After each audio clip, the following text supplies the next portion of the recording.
Alors, deux plateformes qui peuvent t'intéresser si tu es en train de changer ton locataire ici en Allemagne. Pourquoi est-ce que j'ai décidé de me concentrer sur ces deux plateformes-là? Parce qu'en plus des deux plateformes, il y a deux autres plateformes qui peuvent être aussi intéressantes, dont je vais te parler aussi dans cette vidéo, mais j'ai décidé de me concentrer sur deux plateformes principales, qui sont les plateformes qui sont généralement les plus utilisées et qui sont aussi les plateformes certainement que tu connais, que tu as souvent réfléchi. Est-ce qu'il faut que tu utilises cette plateforme-là pour trouver un locataire ou pas? Je vais comme ça te parler des caractéristiques, quels sont les avantages, quels sont peut-être les inconvénients, mon expérience à moi et aussi l'expérience des personnes que j'ai accompagnées jusqu'à présent. Je te retrouve après le générique. Let's go!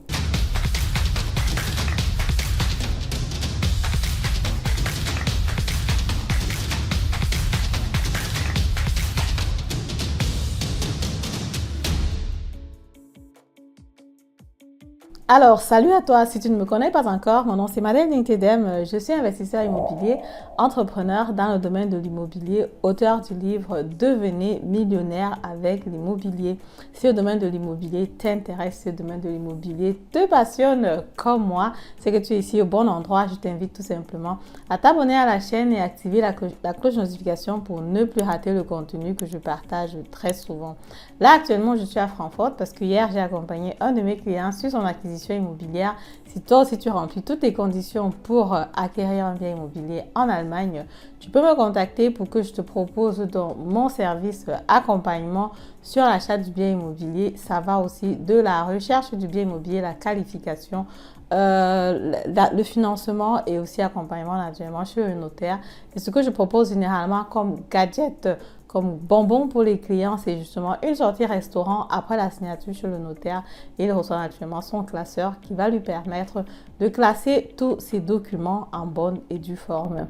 Voilà, revenons donc sur la thématique du jour, deux plateformes que je compare, que tu peux utiliser lorsque tu recherches un nouveau locataire ici en Allemagne. Alors, lorsque tu es propriétaire en Allemagne, même si tu as acheté un appartement qui est déjà en location, ce qui est la majorité des cas pour les personnes que j'accompagne, ce qui est sûr, c'est que un jour, tu auras besoin de changer de locataire. Les personnes ne restent pas dans les maisons ou dans les appartements éternellement, surtout que les appartements que je commercialise beaucoup plus vont être les petits appartements. Donc, ça va être les une chambre, deux chambres, généralement quand les personnes habitent dans la maison pour changer d'air. Parfois, la famille s'agrandit, parfois on trouve un copain, une copine et on fait quelque chose de plus grand ou on trouve un travail ailleurs. Et naturellement, c'est le moment de déménager. En général, les propriétaires n'aiment pas vraiment cette partie-là parce qu'effectivement, quand ton locataire t'écrit la lettre et il te dit « Ok, il est temps que je déménage, je vais quitter l'appartement », naturellement, le propriétaire panique un peu parce que bon, il faut trouver un nouveau locataire, quoi. Parce qu'effectivement, vu que vous savez la règle c'est toujours de récupérer l'argent du locataire pour payer les traites à la banque. Donc, du coup, il faut être prêt. Il faut être prêt à pouvoir trouver un nouveau locataire. Comment est-ce que ça se passe? Ça se passe que tu vas mettre les annonces en ligne pour trouver les locataires de qualité. Mais avant de commencer à critiquer la plateforme, il faut déjà te rassurer que toi aussi, tu aies fait une bonne annonce. Il faut que tu aies fait de belles photos de ton appartement. Il faut que tu aies une annonce de qualité, quoi. Il faut vraiment que quand on lit l'annonce, on se rend compte que, ok, ça c'est une annonce d'une personne sérieuse et que les personnes aient envie de te contacter pour prendre ton appartement. Si tu fais un truc à la va-vite, c'est vrai que tu peux faire un truc à la va-vite. Si tu as un appartement qui est très bien placé, mais si tu veux qu'on te prenne au sérieux, naturellement, c'est toujours bien de faire des choses de façon plus sérieuse. Le loyer dans la zone, ça va être très important parce qu'effectivement, comme vous le savez, on ne fixe pas le loyer en Allemagne. À tort et à travers, il y a ce qu'on appelle Mietspiegel. Il y a dans les plafonds de loyer aussi dans les zones qu'il faut regarder. Et il y a aussi le loyer qu'on paye dans une zone. Donc, il ne faut pas vraiment être au-dessus de ce loyer-là. Il faut s'arranger d'être dans le range de ce qu'on propose dans la zone. Il ne faut pas vraiment vouloir proposer un loyer qui n'est pas atteignable, quoi. Sinon, c'est que personne ne va naturellement te contacter. Il faut que ton loyer que tu demandes soit soutenable. Maintenant, il faut aussi que la saison soit propice parce qu'effectivement, il y a des personnes qui disent même dans leur contrat de bail qu'une résidation n'est possible qu'en été. Parce qu'effectivement, en été, en général, les personnes déménagent. En été, c'est un peu plus facile pour toi d'organiser des visites. En été, c'est un peu plus facile aussi pour toi de trouver un nouveau locataire. Parce qu'effectivement, en hiver, parfois, c'est un peu plus compliqué. Toujours possible son emplacement du bien immobilier, mais souvent en été, naturellement, ça va être plus agréable. Et pour ce qui est de l'annonce, je pense que si vous avez déjà regardé sur les différents sites, généralement, il faut déjà avoir un titre qui est bien frappant, écrit en grosses caractères avec une belle photo qui montre déjà le bien immobilier, qui montre aussi l'emplacement du bien immobilier pour que les personnes soient vraiment intéressées à cliquer là-dessus, voir la personne qui propose le bien et le contacter. Maintenant, si on veut rentrer sur les plateformes proprement dit, j'ai donc décidé comme ça de comparer deux grosses plateformes. D'un côté, ImmoScout et de l'autre côté, eBay. C'est vrai que ce sont des plateformes qui sont vraiment contradictoires et je vais vous expliquer pourquoi est-ce que je les ai choisies. ImmoScout, déjà, c'est la première grosse plateforme ici en Allemagne. Que ce soit que tu cherches un appartement pour acheter, un appartement pour louer, un appartement pour vendre, bref, c'est une grosse plateforme où tu trouves tout ce qui est immobilier, achat, location, revente, tout ce que tu veux, quoi. Ils ont beaucoup de services qu'ils proposent. Tu peux prendre aussi un compte premium si tu veux avoir des informations plus en détail. C'est toi qui vois, mais c'est la plateforme numéro 1 ici en Allemagne pour trouver le locataire. De par mon expérience, sur cette plateforme-là, tu vas trouver des locataires de qualité. Tu vas trouver des personnes qui vont te contacter, qui vont être sérieuses. Parce que ce que je conseille toujours aux personnes que j'accompagne, c'est de dire, OK, quand une personne te contacte, que tu lui envoies un document à remplir, un Mieterselbstauskunft, qu'il remplisse ce document et qu'il te fournisse aussi toute la paperasse demandée, quoi. Parce que tu as bien envie de voir les 3 derniers bulletins de paie de la personne qui va rentrer chez toi. Tu as envie de voir sa chauffe, bref, tu as envie d'avoir des informations là-dessus pour te rassurer que à l'heure-ci là, c'est pas quelqu'un qui va te faire des problèmes, qui va prendre ton appartement, quoi. Donc du coup, quand tu fais ce move-là, il faut te rassurer que les personnes soient des personnes de qualité. Ce que j'ai remarqué souvent, c'est que ImmoScout a souvent vraiment des personnes de qualité, des personnes qui vont vraiment prendre la peine de remplir le formulaire, de te fournir les documents que tu as demandé. Bref, même dans leur façon de parler, ça va être un peu plus poli, quoi. On aura moins les personnes qui vont être subventionnées par l'État et du coup, ça va être assez intéressant. ImmoScout va être payant. Tu vas donc devoir payer pour mettre ton annonce en ligne. Selon la durée que tu prends, ça va te coûter le prix que ça va te coûter, quoi. Donc, tu peux prendre 1 mois, tu peux prendre 2 mois, tu peux prendre 3 mois. Moi, je conseille toujours de prendre 3 mois parce que c'est la période justement à laquelle généralement le locataire te dit, OK, je réside le contrat de bail et puis il a 3 mois pour sortir. Bon, c'est vrai que ça peut être aussi long, mais tu prends un paquet qui peut être plus intéressant, quoi, que de prendre juste une petite période, ça peut être plus cher. Et si après la période là, tu n'as pas trouvé de locataire, c'est pas très intéressant. Donc du coup, moi, je prends généralement une période de 3 mois. C'est vrai que généralement, en 1 mois, j'ai trouvé le locataire, mais bon, je préfère toujours prendre un peu plus long. Ça va te coûter légèrement plus cher que de prendre très, très court.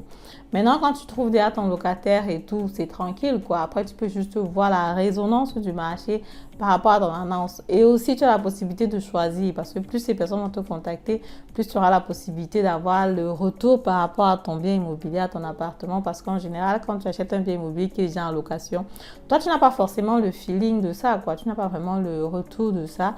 Et souvent, les personnes me disent que oui, Madeleine, est-ce que tu es sûre qu'on pourra louer à ce prix-là?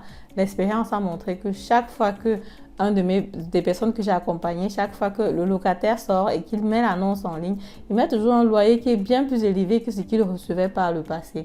Et du coup, ce qui fait que le montant est plus important, quoi. Et c'est toujours naturellement plus intéressant parce que le changement du locataire, c'est toujours une période que tu peux utiliser pour ajuster ton loyer à la hausse et c'est vraiment assez intéressant. Donc, quand on regarde sur ImmoScout, on a par exemple 300 000 annonces chaque fois sur la plateforme. C'est vraiment énorme, c'est justement parce que c'est la plus grosse plateforme ici en Allemagne. La deuxième plateforme, ça va être Immowelt qui a vraiment le même business model que ImmoScout, si on peut dire ça comme ça, et qui a 200 000 listings, donc comme ça, d'annonces sur sa plateforme, quoi.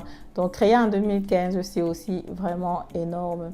Maintenant, l'autre plateforme où j'avais envie de m'attarder, parce que justement, c'est le contraste des deux autres plateformes, c'est la plateforme eBay Kleinanzeigen. Vous connaissez certainement cette plateforme parce qu'effectivement, ils ont commencé par vendre les trucs de la maison, quoi. Donc, tu avais un truc à la maison qui ne te plaisait pas, que tu ne voulais plus, tu mettais en ligne, tu revendais, ou alors tu échangeais. Ils ont commencé avec des petits métiers comme ça. Bon, je me souviens quand j'arrivais en Allemagne et que tu voulais peut-être une table, un lit, ou je sais pas moi trop quoi, les gens qui faisaient peut-être la brocante pour envoyer les choses au pays. Tu avais la possibilité de regarder sur eBay, tu trouvais les choses à offrir, tu fais Schenken, à donner à vil prix et tout le reste, quoi. Donc, c'est comme ça qu'ils ont pu avoir avoir déjà plusieurs personnes sur la plateforme. Et vu que les personnes aiment généralement le gratuit, le moins cher, forcément les gens partent plus sur cette plateforme-là. Avec le temps, ça s'est développé justement à eBay Kleinanzeigen aussi, où tu peux mettre carrément ton annonce en ligne. Il y a des personnes même qui achètent des maisons à travers eBay Kleinanzeigen. Tu trouves des maisons qu'on a mis en ligne, des appartements aussi qu'on a mis à louer. Bref, il y a plusieurs offres sur cette plateforme-là, quoi. L'avantage que tu vas avoir, c'est que ça va être bien plus moins cher que ImmoScout, par exemple. Tu as la possibilité même de mettre ton annonce en ligne gratuitement. Je pense que la première ou les 2 premières semaines sont généralement gratuites. Le montant que tu payes va être moins élevé que ce que tu vas payer du côté de ImmoScout ou du côté de Immowelt. Mais ce que j'ai remarqué de par mon expérience, c'est que les personnes qui viennent de eBay ne sont pas souvent des personnes de bonne qualité, si on peut dire ça comme ça. Dans le langage, tu vas te rendre compte que ce n'est pas vraiment ça. Quand tu vas demander les documents comme par exemple traîner bulletin de paye, chauffard, soit les personnes vont disparaître, soit les personnes vont te dire qu'elles sont fichées à la chauffard, soit elles vont te dire que bon, elles ne gagnent pas autant, quoi. Donc, ou alors que c'est l'État qui va payer le loyer dans ce cas de figure. Donc, généralement, tu as des personnes qui ne travaillent pas, qui sont juste à la maison et tout le reste, et c'est pas forcément des locataires de qualité qui sont sur cette plateforme-là. Parce que j'ai déjà testé, c'est ce que j'ai remarqué par rapport à la plateforme eBay Kleinanzeigen, mais sinon, c'est qu'elle est aussi là et peut être aussi utilisée, quoi. Pour moi, justement, c'est pas une plateforme que je recommande forcément pour trouver un locataire, mais ça permet toujours de savoir quelle est la résonance qu'il y a sur le marché, parce qu'effectivement, si tu mets ton annonce sur eBay et que personne ne te contacte, c'est que c'est vraiment grave. Mais en général, sur eBay, tellement on va te contacter, mais comme je dis, c'est souvent pas la qualité que tu souhaites.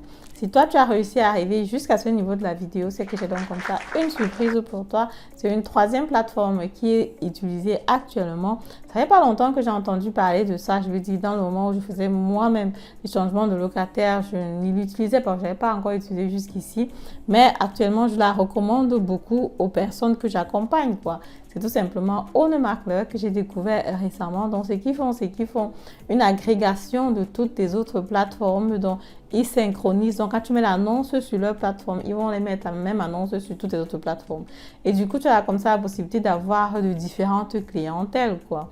On a testé ça récemment aussi avec une de mes clientes qui a trouvé que c'était vraiment intéressant. Donc, je vous invite aussi à essayer là-bas pour trouver un nouveau locataire pour votre appartement si jamais l'appartement se vide.